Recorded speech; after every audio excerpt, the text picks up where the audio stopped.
Hi, this is Alok Ojha. Welcome back to Ancient Indian History series. We have already discussed about the introduction to Jainism. Today we are going to discuss about important Jain temples, Nau Tattvas of Jainism, which is one of the core philosophies of Jainism, Ashtamangal or 8 auspicious symbols of Jainism, and important Jain councils. Guys, you have a query about one important aspect that I haven't covered: Indus Valley Civilization. Don't worry, very soon a video on Indus Valley Civilization would be coming. And secondly, all the PDFs are available on the Telegram channel history_Alok Ojha. So you can get the PDF from there. Okay, so without wasting any more time, let's begin with today's session. And today we are going to discuss about these topics concerning Jainism. Okay, let's. Important Jain temples. So let's discuss about the important Jain temples. The first one is Palitana Jain temple. Now usually there is a possibility that UPSC can ask a question particularly in the form of match the following. Correct? Like on one side you will have the Jain temples, on the other side you will have the locations. Match the following, or which among the following are correctly matched, which among the following are incorrectly matched. So the questions can crop up in this manner. So although it's a bit factual, but we need to study about this. And I'll also tell you a very interesting story about the Bahubali statue, which is located in Shravan-Belagola. Okay, stick to the video till the end. Palitana Jain temple. Now Palitana Jain temple, it is located in Shatrunjaya hills in Gujarat. Shatrunjaya basically means one who has conquered his enemies. It is believed that in Shatrunjaya hills, there are more than small 800 Jain temples. But the major temple is dedicated to Rishabhnath Ji or Adinath Ji, the first Tirthankar as per Jainism. And the symbol of Rishabhnath Ji or Adinath Ji was a bull. Now it is believed that every Tirthankar, almost every Tirthankar out of 24 Tirthankar have visited the Shatrunjaya hill except one Tirthankar, that is Neminath. Neminath, who was a 22nd Tirthankar as per Jainism, he has not visited the Shatrunjaya hills. Okay, so I'll repeat the points again. Palitana Jain temple, it is located on Shatrunjaya hills in Gujarat. It is visited by every Tirthankar except the 22nd Tirthankar, Neminath. It is also believed that the main temple is dedicated to the first Tirthankar, Rishabhnath Ji or Adinath Ji. Then comes Dilwara Jain temple, a very famous Jain temple. It is located in Rajasthan, particularly around the region of Mount Abu. It was being constructed by a Chalukyan dynasty ruler whose name was Vimal Shah. And this temple is constructed in white marble. So this is one of the important stories about the, Palitana Jain temple and the temple located in Mount Abu. Now let's talk about Pavapuri Jain temple. I've told you previously itself about the entire story of Vardhaman Mahavir Ji in the previous video. Vardhaman Mahavir Ji, he renounced his worldly life at the age of 30. He left his kingdom, which was located in Kundagram near Vaishali. He completely renounced his worldly life. He gave all his ornaments, his clothes to his brother, elder brother, named as Nandi Vardhan. And for the next 12 years, he lived the life of an ascetic or a wanderer. And finally, at the age of 42, he attained the true knowledge, that is the Gyan. And now it is believed that he attained the true knowledge at a place called as Jrimbhrigram in Bihar on the banks of river Rijupalika. After that, he delivered multiple sermons across different places in India, particularly the northern part of India. And it is believed as per Jain scriptures that he has delivered around 55 sermons or pravachans, and he has answered multiple questions. He died at the age of 72 at a place called as Pavapuri, which is located in Bihar. And many Jain scriptures believe that the place where Vardhaman Mahavir Ji, the 24th Tirthankar, whose symbol was lion, had died, a temple was being constructed by his elder brother, whose name was Nandi Vardhan. And that temple is referred as Pavapuri Jain temple. It is also called as Jal Mandir. Why it is called as Jal Mandir? Because in front of the temple one can observe a water body. particularly a small lake or a pond which is full of white lotus, which symbolizes prosperity. So it is also referred as what? Jala Mandir. And built by whom? The elder brother of Vardhaman Mahavirji, whose name was Nandi Vardhan. It is built completely in white marble. Now let's understand about the Bahubali statue. This is not about the movie Bahubali. A Bahubali statue. Now it is one of the most revered figures in the history of Jainism. It is a statue, 58 to 60 feet long statue. It is a monolith. It is carved out of a single rock and it is located in Shravanbelagola, Karnataka. And there's a very beautiful story associated with the Bahubali statue, which is located in Shravanbelagola, Karnataka. Now let's understand this story in short. The first Tirthankar of Jainism was Rishabhnath or Adinath. After a particular point of time, he handed over his kingdom to his two sons. One was Bharat, the elder son, and the younger one was Bahubali. And then after handing over the kingdom to his two sons, he moved into the jungles and lived life of an ascetic. He completely renounced his worldly life. It is believed that the two sons had their own independent kingdoms, Bharat and Bahubali. One fine day, Bharat sent one of his envoy to the court of Bahubali and asked Bahubali to surrender to him and accept his suzerainty. Bahubali, the younger brother, he said, "You are my elder brother. My entire kingdom I'll submit to you if you could have requested. But if I meekly submit the entire kingdom, people will laugh at me. They'll say, a person who cannot protect his kingdom or the person who cannot protect his throne, what will he protect his people? So I am ready to fight a war with my brother, but I won't accept his suzerainty." The war became inevitable. The war became unavoidable between the two brothers, Bharat and Bahubali. Both had a very huge army full of elephants, horses, cavalrymen, infantry, and so on. The minister was a very intelligent personality. He knew that if both the massive armies fight against each other, there would be huge loss of men and money both.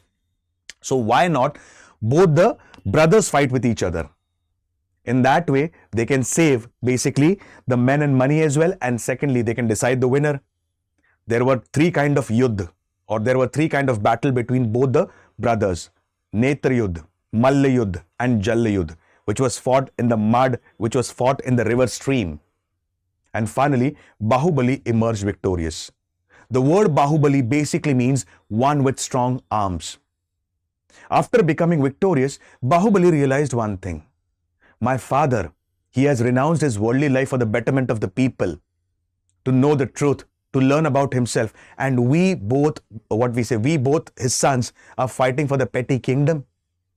He completely gave the kingdom to his brother and he went into the jungles for meditation. As per Jain scriptures, it is believed that he continuously meditated for 1 year in Kayodsarg position. I repeat, he continuously meditated for 1 year in Kayodsarg position. But still, he could not attain enlightenment or true knowledge. One fine day, his brother Bharat came wandering into the jungles and searching for Bahubali.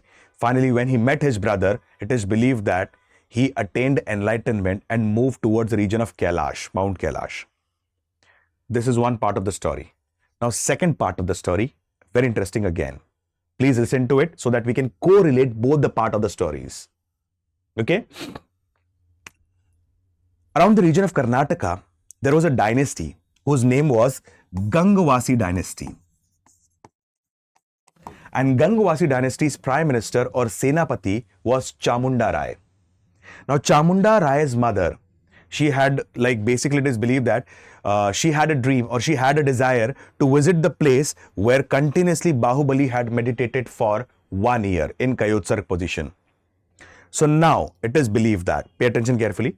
Now it is believed that she, along with his son Chamunda Rai, they started moving towards the place where Bahubali had attained enlightenment.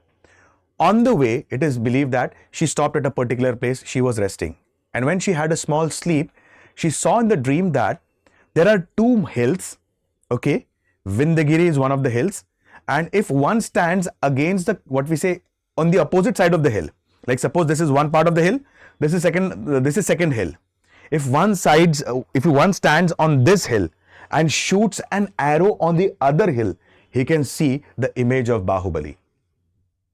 As soon as she came out of her dream, she told about this dream to her son.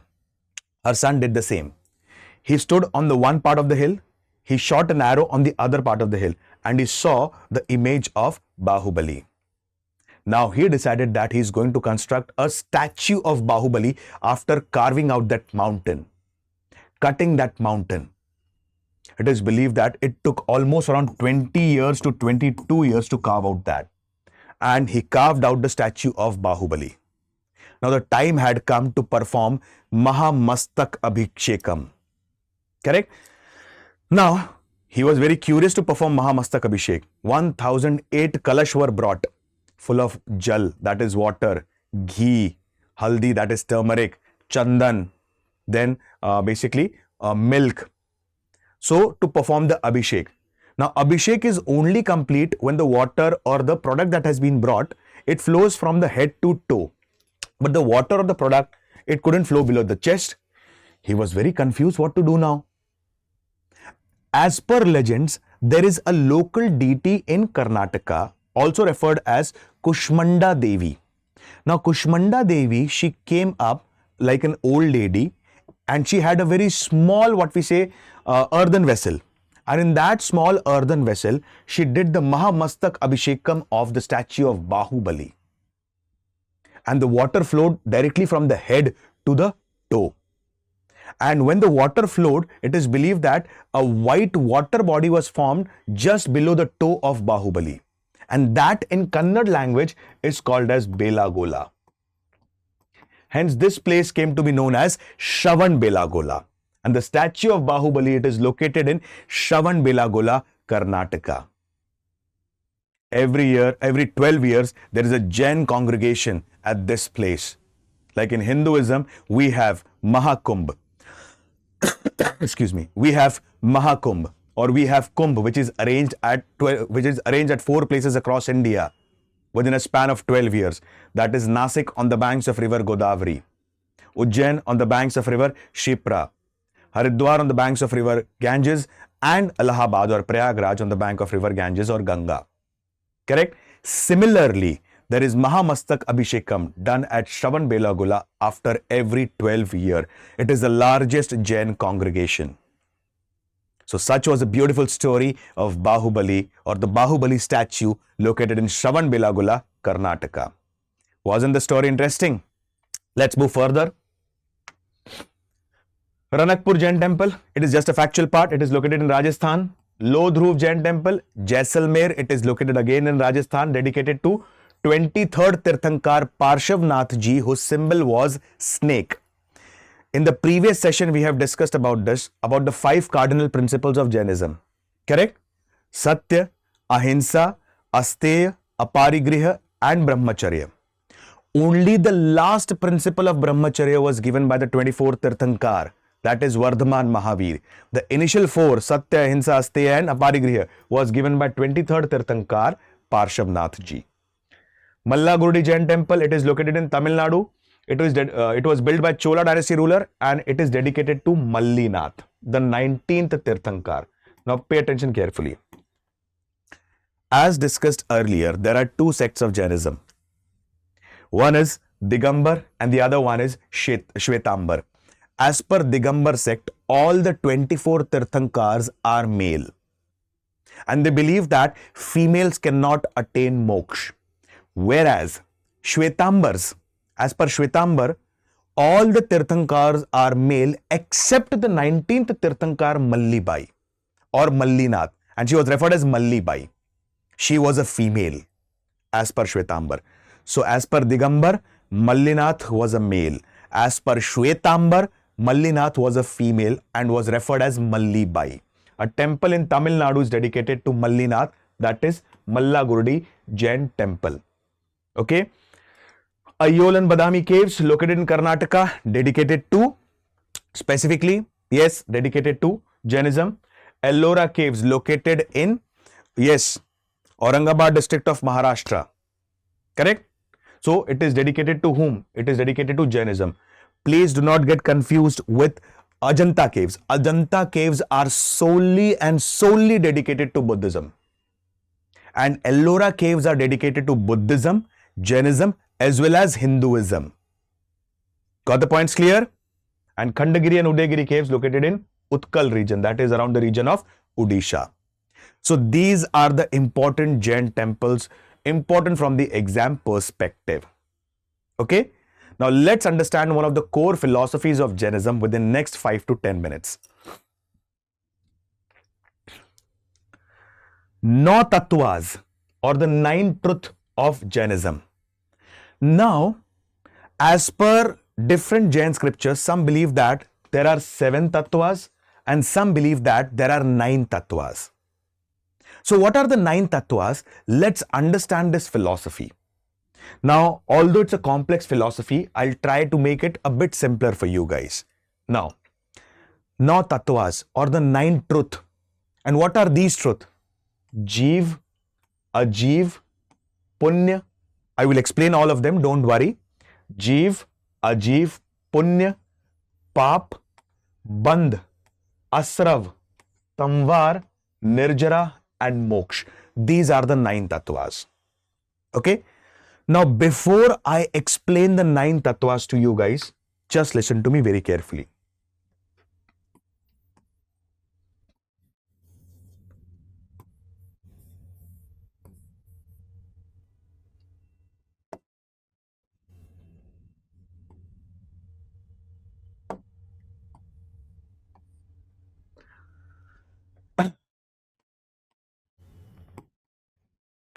Suppose you are on island A and now you have to go on island B and there's a water body in between. You have a boat. Okay? You're on island A. You have to go to island B and there's a water body between and you have a boat. Now, initially, you observe one thing. And what did you observe? That there is a hole in the boat at this point. Now, you completely ignore that hole. And after ignoring that hole, you take your boat into the water. After some time, the water starts entering into the boat. And now, it has reached such a level that the probability is that the boat might capsize. Correct? Now, let's come back to this philosophy. Now, initially, you won't be understanding things, but just stick to the video. You'll understand each and everything. Now, Jeev and Ajeev. Jeev basically means living beings. Ajeev means non-living beings. Jeev has soul. And soul is characterized by one important thing. And that is what? Consciousness. Correct? And it is believed that soul takes birth as per the stock of the karmas. I'll give you a very simple example. Suppose this is a swastik. So what does the 4 dots in the swastik symbolize or signify?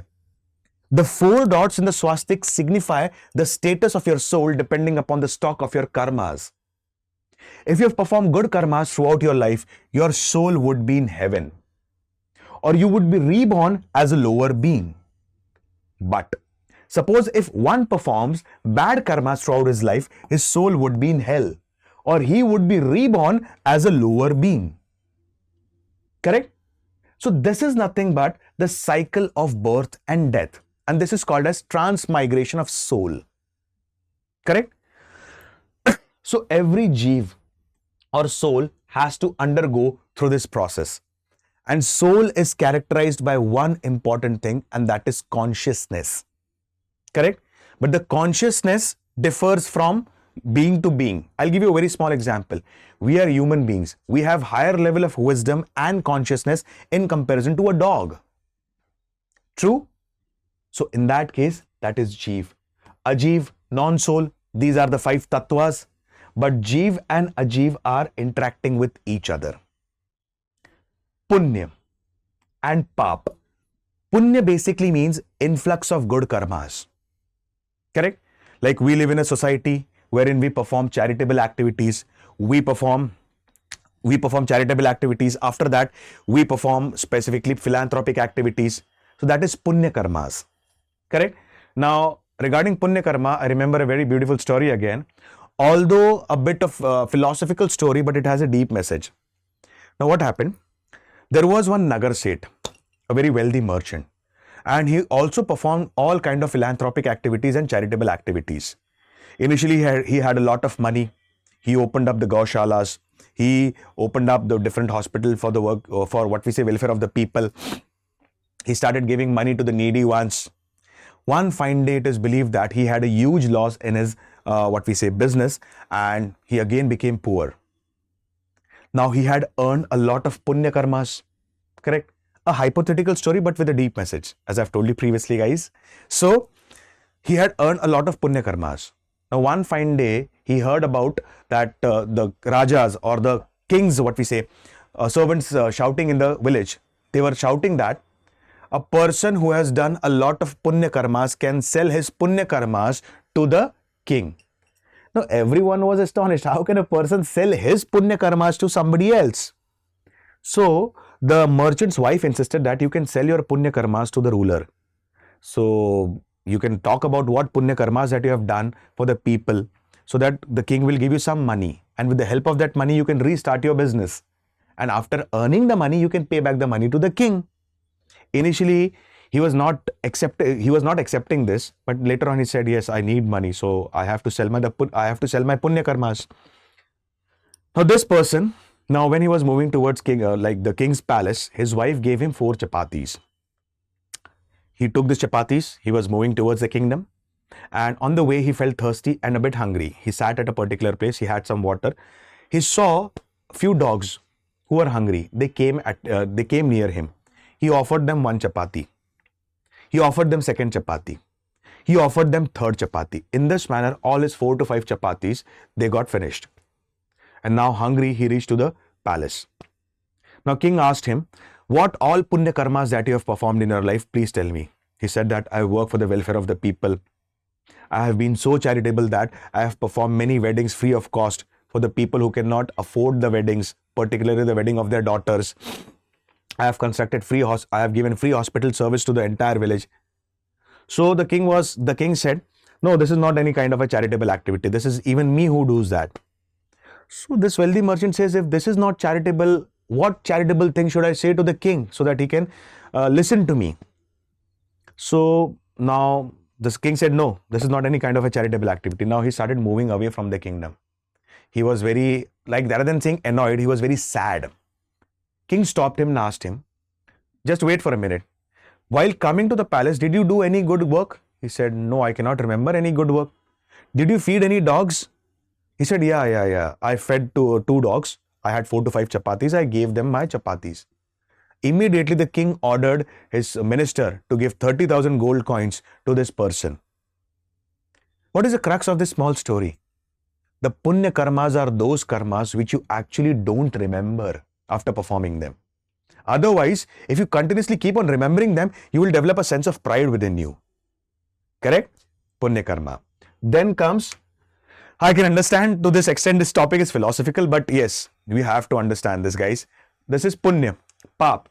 Pap means influx of bad deeds. And this punya and papa karmas, that is called as asrav. Okay? Asrav. Asrav basically means these are all the punya and papa karmas that are entering into our body. Correct? And they have become the major cause for what? Bandh. Bandh basically means bondage for our soul. Our soul is trapped in this punya and papa karma. And it will again undergo through the same process or cycle of birth, death, and so on. So jeev, ajeev, punya, pap, asrav. Asrav means influx of the karmas. Bandh. This influx of the karma is actually responsible for what? The soul is stuck. It is bonded. Correct? So how can we come out of this bondage? That is samvar. Correct? That is samvar. Can you remember anything? Let me come back to the same picture again. Pay attention carefully. I am on island A. I have to go on island B. And there's a water body in between. I come in the water body along with my boat. Initially, I observe that there is a hole in the boat. I ignore it. And once I ignore it, what happened? In the middle of the water body, what happened? The water has entered into my boat and there is a probability that my boat can capsize. Correct? What is here? What is this hole? This hole is nothing but influx of karma, asraf, which I initially neglected. Correct? Now I realize that if I do not fix this hole and remove this water, 100% my boat will capsize and there is a probability that I will die. Forget about reaching my destination. So what will I do? I will find a particular small island here, the closest one. Okay? I'll take my boat to this island. I'll remove all the water from this boat. I'll fix this hole and then I'll take my boat. What is that? Samvar. And what is samvar? Self-realization. I need to understand this, that I have to reduce the bad karmas. And the first thing, that samvar is divided into two parts. Drava samvar, that is removal of the bad karmas, and bhava samvar, that is mental calmness. Again, there's a very beautiful story associated with mental calmness. I guess we have discussed about this story in Buddhism, but still I'll repeat this story. Please listen to me very carefully. Although Buddhist story, but very, very deep message about the mental calmness. Now, there was a Gurukul. In that, there was a Buddhist guru and he used to teach his disciple. And one of his disciple was a prince. He was a son of a king. He was very egoistic and he continuously keep on saying something. Correct? He never used to keep quiet. Okay. And he was very argumentative. It was necessary for him to speak every time. Now, one fine day, the Guru called all his disciples and told that everyone has to take a vow for next 15 days to 1 month, irrespective of what you feel like. So, one of the disciples took a vow that I'll wake up early in the morning. Good. The other one took a vow that I'll have alpahar. Alpahar means limited food. Also good thing. Another one took a vow that I'll have food at least once in a day. I won't be having food on like 2 times. Okay. Now, Guru called this disciple, the prince, and asked him, what vow will you take? He said that every vow for me is a small thing. You tell me, what vow should I take? Guru said that you take a vow for a month that you will be keeping quiet. He took a vow that I'll keep quiet. Now, the person who is very talkative, very argumentative, can you feel that? Can you imagine that? He'll stay quiet for next 1 month. He'll be like specifically, he'll be staying completely quiet, silent for next 1 month. Impossible. One day, day 1, it was very hectic for him. Day 2, he came to his guru and in a sign language, he told to his guru, it is impossible for me now to stay quiet. Because when I am staying quiet, everyone around me is teasing me. And since I'm not able to answer them, I have a lot of hesitation within me. So Guru said that if you want to break or breach your vow, you can do that. Okay, but it is not good to breach your vow. So in that case, he said that I want a small hut to be constructed in a jungle and I'll be staying there for the next 15-20 days. Just provide me food for the 2 times there. Guru accepted that. He stayed in the hut. After 15-20 days, when the Guru went to the hut, he was not there. Everyone in the hermitage, everyone specifically in the ashram was worried. Where was he? Because he was a son of a king, a prince. Guru was very calm, cool and composed. After 2 to 3 months, this person came in. He had a beautiful aura on his face. He was very silent. His fellow men, his friends saw him and he met his friends with he gave a very warm welcome to his friends. He came to his Guru and his Guru asked, basically, what is a major reason for such a big change? He said one thing. Initially, when I used to talk a lot, I used to hear a lot of noise from the outside. But when I preferred staying silent, I realized one thing. Rather than outside, there is a lot of noise within me itself. And to tackle this noise within me, I have to remain silent. And when I started remaining silent, I started getting all my answers. Mental calmness, bhava samvar. It is the first step towards realization of self. Then comes nirjara. Nirjara is basically destruction of the karmas. Now, if one has performed a bad karma, now he should not repeat it. He should change his lifestyle. Apart from that, he should do the prayashchit. Prayashchit means repentance of the bad karmas. Then Vayavrat, selfless service to the suffering. He should go for meditation or dhyan. Apart from that, he should also live life like this is for the monks. External nirjara, this is for the monks majorly. Kaya klesh. Kaya klesh means one should live life of a wanderer or an ascetic. Alpahar, having very little food. Ansan, no eating food or any sort of water.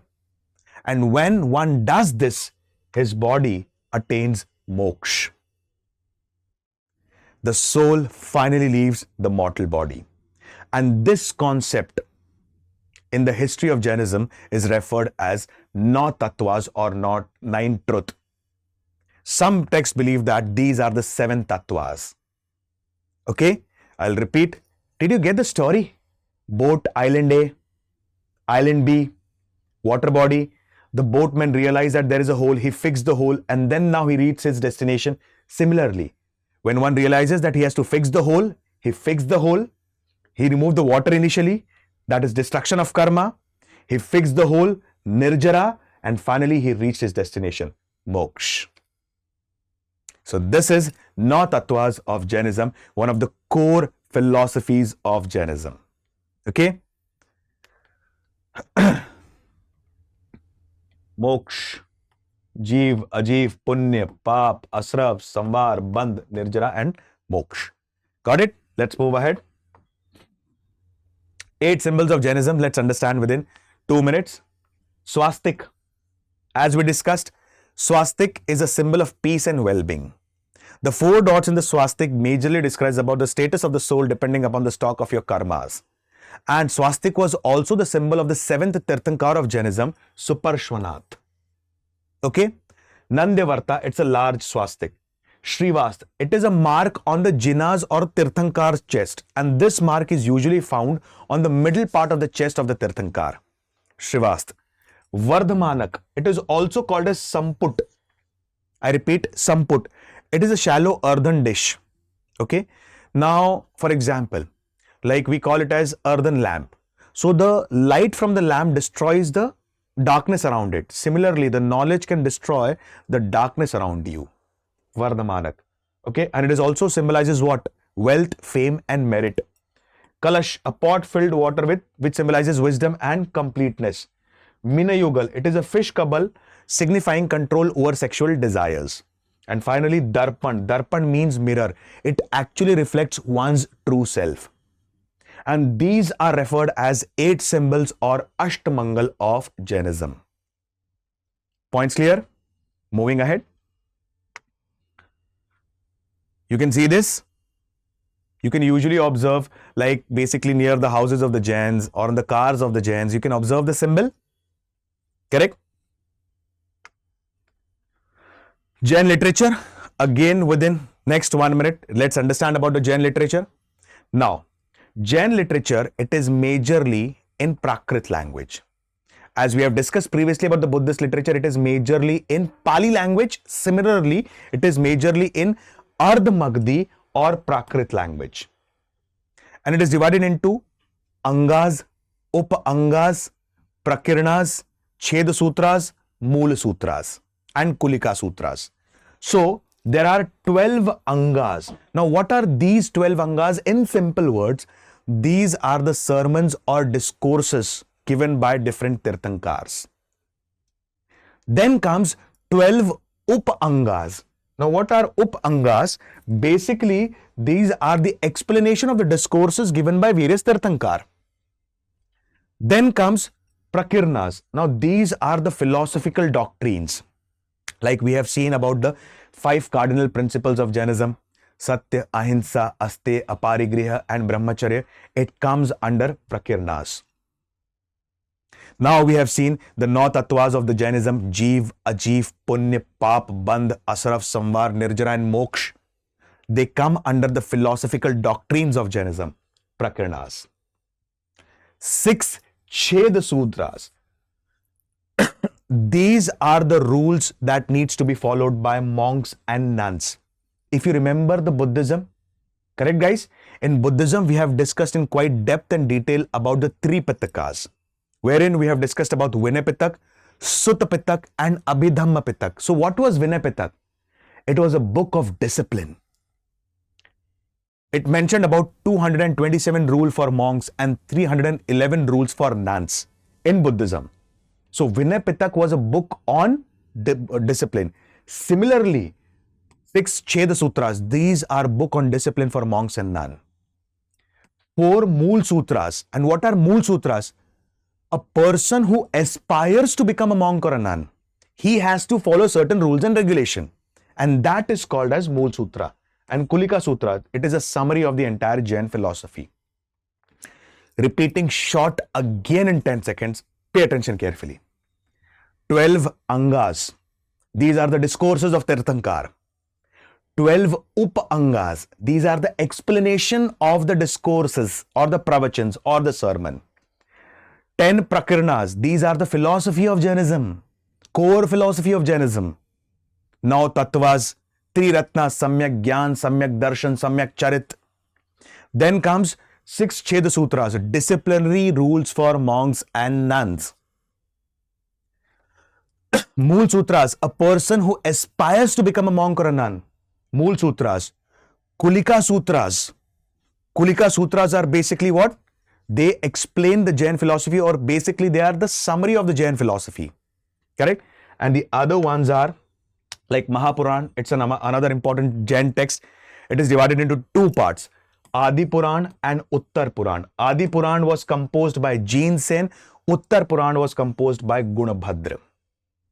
I repeat, Mahapuran divided into 2 parts. Adi Puran, Uttar Puran. Adi Puran was composed by Jain Sen and Uttar Puran was composed by Gunabhadra. Kalpa Sutra was an important text compiled by Bhadrabahu. Remember Bhadrabahu? Yes guys. As I have told you, Jainism is divided into 2 parts, Shwetambar and Digambar. Shwetambar's founder was Sthulabhadra and Digambar's founder was Bhadrabahu. And the final one, another important Jain text was Ratnamalika, and this text was compiled by Amogh Varsh, a Rashtrakuta dynasty ruler. Okay, so please remember this. Kalpa Sutra compiled by Bhadrabahu and Ratnamalika composed by Amogh Varsh, the Rashtrakuta dynasty ruler. Clear? And now let's understand about 2 important Jain council within short, again within 1 minute. 2 Jain councils. First Jain council, it was held at a place called as Patliputra and it was patronized by founder of Shwetambar, Sthulabhadra. If you remember the story that we have discussed in the previous session, Sthulabhadra Guru was whom? Sambhuti Vijay. Correct? If you remember the entire story, Sambhuti Vijay was the Guru of Sthulabhadra. Now, this council saw the coming of 12 Angas. Then comes Second Jain Council. Second Jain Council was held at 2 places. One was at Vallabhi, which is in Gujarat. And the second one was in Mathura. The one which was held at Vallabhi, Gujarat was being patronized by whom? Skandela. Correct? Sorry, the Mathura one was patronized at Skandela and the Gujarat one was by Devar the Gani. And this council saw the compilation of 12 Angas and 12 Upangas. So I repeat, the first Jain council was held at Patliputra and the second Jain council was held at 2 places, Mathura and Gujarat. The one at Mathura was being patronized by Skandela and the one at Gujarat, Vallabhi, was being patronized by Devar the Gani. Hope so. The basic things about Jainism are clear, guys. Okay? You can watch the previous videos for basic introduction to Jainism, because here we have discussed about the major core philosophy in the form of 9 tattvas. Okay, guys?